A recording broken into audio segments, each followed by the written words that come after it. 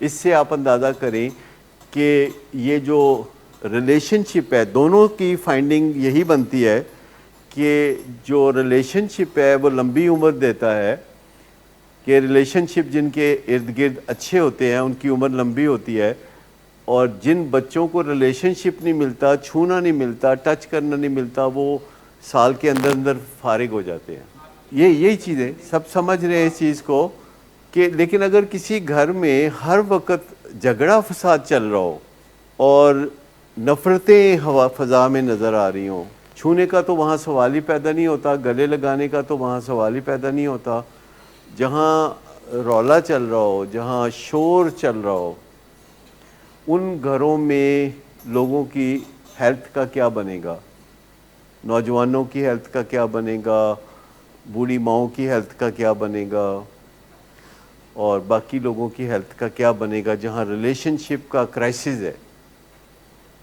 جس ملک میں ریلیشن شپ کا کرائسس ہو وہاں کیا بنے گا؟ ملک میں پولرائزیشن ہو، لوگ ایک دوسرے سے تعلقات اس بنیاد پر رکھیں یا ختم کر دیں کہ ان کے سیاسی خیالات ملتے ہیں کہ نہیں۔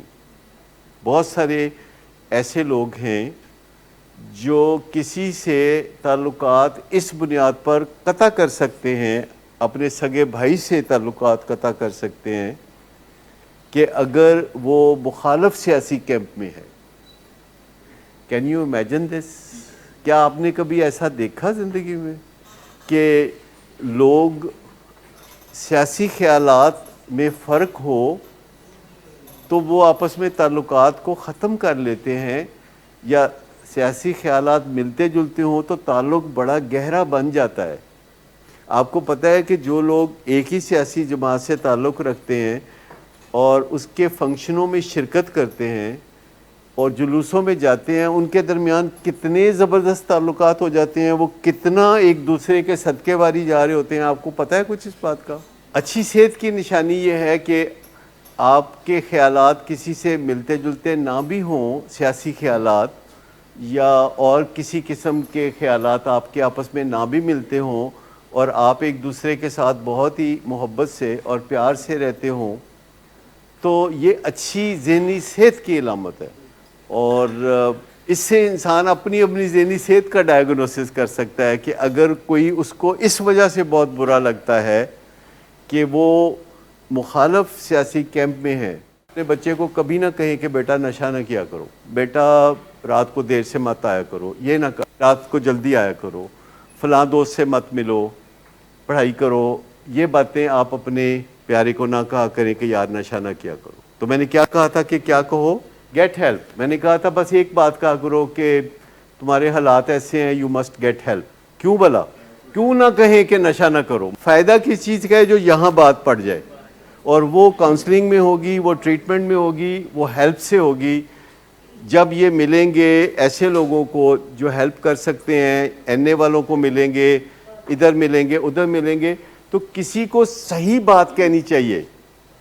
اس کا قصور یہ نہیں ہے، اس کا قصور یہ قطعی نہیں ہے کہ وہ اب نشہ کرتا ہے۔ جب اس نے شروع کیا تھا تو قصور تھا، پر اب کسی نشہ کرنے والے کا قصور نہیں ہے کہ وہ نشہ کرتا ہے۔ اب قصور اس کا یہ ہے کہ وہ مدد کیوں نہیں حاصل کرتا، وہ علاج کیوں نہیں کراتا۔ اب اس کا قصور یہ، تو کسی کا قصور سمجھنے کی ضرورت ہے۔